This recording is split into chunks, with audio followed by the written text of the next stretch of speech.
drauge padėk.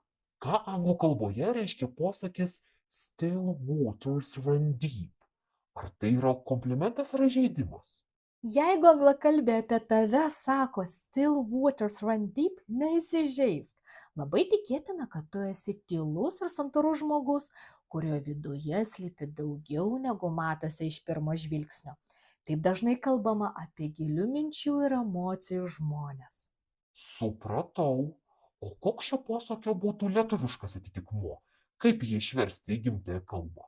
Jeigu versime pažodžiui, tai gausime sakinį ramūs vandenys teka giliai. Tačiau jei ieškosime tradicinio varianto, galime prisiminti patarlę tyli kiaulė gilią šaknį knisa. Still waters run deep visgi turi pozityvesnį atspalvį nei lietuviškas atitikmuo. Patarlė tyli kiaulė gilią šaknį knisa dažniausiai vartojama kalbant apie klastūnus, kuriais nepasitikima. Nuostabu, kad tu pastebi tokius svarbius kultūrinius skirtumus. You really talk like this, but when you do, everyone listens.